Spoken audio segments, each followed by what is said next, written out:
અને આગ લગી આકાશ में હવે खनखन जरे अंगार आवा संत न होत संसार में तो जली जात ब्रह्मांड। અને એ રૂડાય જન્માય આનંદ તો એ વાતનો છે કે જે પરિવારમાંથી મજેઠિયા પરિવારના વડીલ ઈસવીસન 1892 પૂજાભાઈ પ્રથમવાર હિંગળાજ પરખવા આજ પરિવારના રાણા બાપા ગયેલા અને 1892 એટલે એને અત્યારે ચોથી પેઢી જે જાન્યુઆરી મહિનાની એટલે 20 તારીખના માં હિંગળાજની યાત્રા કરીને 2017 એટલે એક્ઝેક્ટ ગણો તો 125 વર્ષ પછી એ જ પરિવારની બીજી વ્યક્તિ હિંગળાજ પરખવા ગયા હોય, હિંગળાજની જાત્રાએ ગયા હોય. હિંગળાજની જાત્રાએ જવું એ નાની માના ખેલ નથી. એ તો બાપુ કોક સદગુરુ ભેગો થઈ જાય ને તો જ ભક્તિ સુધી શક્તિ સુધી પહોંચાડે. એમ થોડા દિવસો એ સમય પહેલા મળ્યા ત્યારે બાપુએ પણ મને વાત કરેલી મને કે અમે હિંગળાજ પરખવા માટે, હિંગળાજની જાત્રાએ જવા માટે અમે તૈયારી કરીએ છીએ. હું બાપુ તમે થોડાક જણા જાઓ ને તમને એમ લાગે કે આખું ગુજરાત ગયું છે, કારણ કે નાની હુની વાત નથી સાહેબ. પાકિસ્તાનમાં એમાંય બુલિસ્તાનમાં અને માં હિંગળાજ બેઠી છે. પૂજાભાઈ પેલા બારવટી હોય બારવટે ચડતા અથવા તો જેનું કાર્ય કરવું હોય ને તો પેલા હિંગળાજ પરખવા જતા. હવે તો વાહનની વ્યવસ્થા થઈ છે અથવા તો પ્લેનમાં જઈ શકે છે, પણ ત્યારે તો આખું રણ પસાર કરીને જવાનું. અને ન્યાય એક સાધુડો બાપુ રસ્તે સેવા કરતો હતો.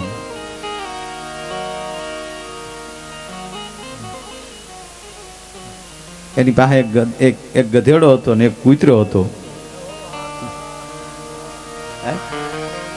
ગધેડા ઉપર બધો સામાન રાખે, પાણી રાખે, અને કૂતરો એ માટે કોઈ રેતીમાં ફસાઈ ગયો યાત્રિક તો ઊંઘીને કહી દે કે આ રેતીમાં ફસાણો છે. એ દાડો મેકરણ સાહેબ એને બારા કાઢી અને એને એમ કહેવાય કે પોતાના ઠેકાણા સુધી પહોંચાડતા. અને કોઈ યાત્રિકનું મૃત્યુ થઈ ગયું હોય તો એનું સમાધિ સુધીનો એમ કહેવાય કે દાદા મેકરણ કામ કરતા. કહેવા ગયો સાહેબ ઘણા ગયા છે યાત્રાએ, પણ આપણા 2 જિલ્લામાંથી કોઈ સંત અને 2 વ્યક્તિને લઈ અને જો હિંગળાજ પરખવા ગયા હોય તો એ અમરગીરી બાપુ છે સાહેબ. એનો તાળીઓથી આપણે વધાવીએ. અને સાહેબ ઠીક છે આપણી અટક કોઈ પણ હોય, પણ એક નિયમ લાગે કે હિંગળાજ પરખી આવ્યો હોય અને અગ્નિ સંસ્કાર ના દઈએ કાંઈ સાહેબ. એ તો સમાધિ જ એને દેવી પડે સાહેબ, એવડું મહત્વ છે. એટલે એ અમરગીરી બાપુ સાથે આપણા ભાઈ અર્જણભાઈ અને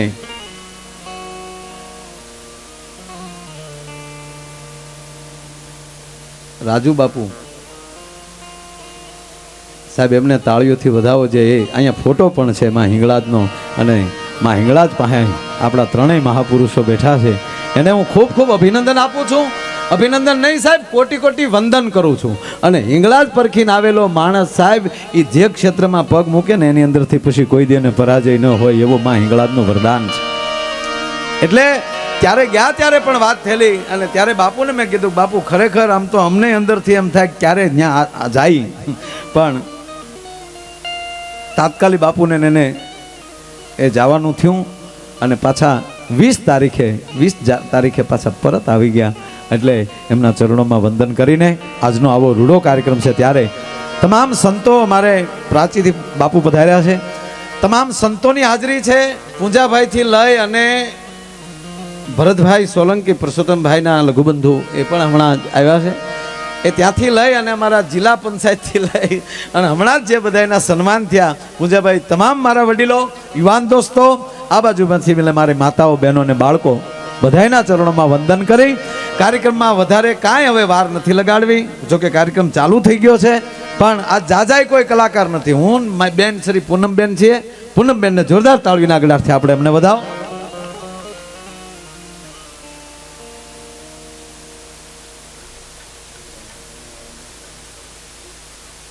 આમ તો આ અમારા સાજિંદાનું બહુ મોટું લીસટ છે.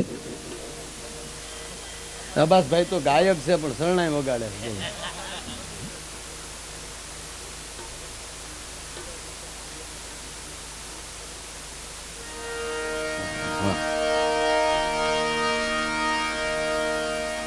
અમારા આમ તો સ્ટેજ ઉપર મોટામાં વડીલમાં વડીલ હોય તો અબ્બાસભાઈ છે. અને તાળીઓથી વધાવો, ઢોલકથી શરૂ કર્યું, પાછું બહુ ડબલ અવાજમાં દિવાળી બેનના અવાજમાં પણ સારું ગાતા અને ગાય છે. અને હવે પાછી હરણાઈ પણ એને વગાડતા આવડે છે. તાળીના ગળાથી અબ્બાસભાઈને વધાવો. તબલાની અંદર ભાઈ શ્રી કમલેશભાઈ તેમજ ભાઈ શ્રી જયદીપભાઈ, ભાઈ શ્રી મુકેશ, એને જોરદાર તાળીના ગળાથી વધાવો. બેન્જામાં નિલેશ પરમાર અને ભાઈ વિજય, એમને પણ તાળીના ગળાથી વધાવો. મંજીરાના માણીગર ભાઈ શ્રી અનિલભાઈ, જયેશભાઈ, ભૂપતભાઈ અને જલારામ ખંજરી, બધાને તાળીના ગળાથી વધાવી લ્યો.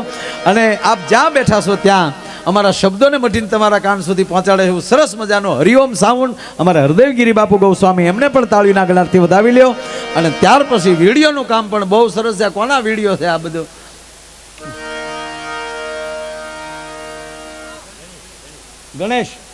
ગણેશ વિડીયો જોરદાર તાળીના ગળાથી આપણે વધાવી લો. એટલે ગણેશ વિડીયો ગણેશ માંડ્યા છે ત્યારે કાર્યક્રમની શુભ શરૂઆત ગણપતિ વંદના તરફ જઈએ. અને બેન શ્રી પૂનમબેનને વિનંતી કરું કે આવો પૂનમબેન, આપને એવા કરવા ગણે લાડ. જોકે બહેનોના મોઢેલી ગણપતિના ગીત હારા ગવાય. આમાં જેના ગણપતિ મંડાણા લગભગ બહેનોએ જ ગીત ગાયા છે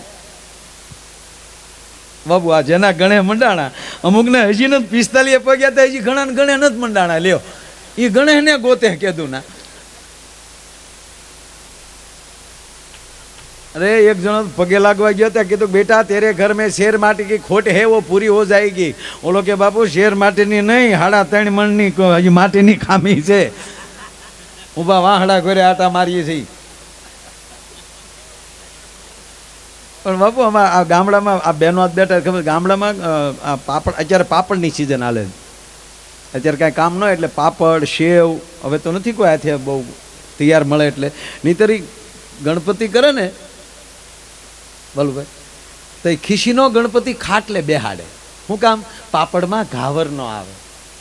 હા, પછી પાપડ હુકાઈ જાય અને લઈને બેનો ઓરડામાં વયા જાય ને ઓલા ગણપતિને કાગેશ લઈને વયા જાય.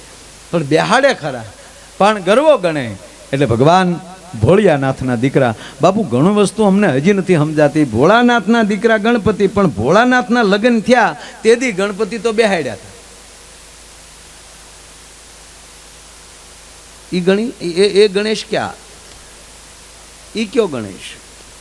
આ બધા આના શેડા નો આવે બાપુ. આ તો અરે છોડો, રામના જન્મ પહેલા મહારાજ દશરથ શિકારે જાય અને સરવણ પાણી ભરવા જાય, ઘડામાં પાણી ભરાવાનો અવાજ સાંભળી અને કોઈ હરણ, કોઈ મૃગલું પાણી પી રહ્યું છે એમ સમજીને શબ્દવેદી બાણ છોડે છે મહારાજ દશરથ.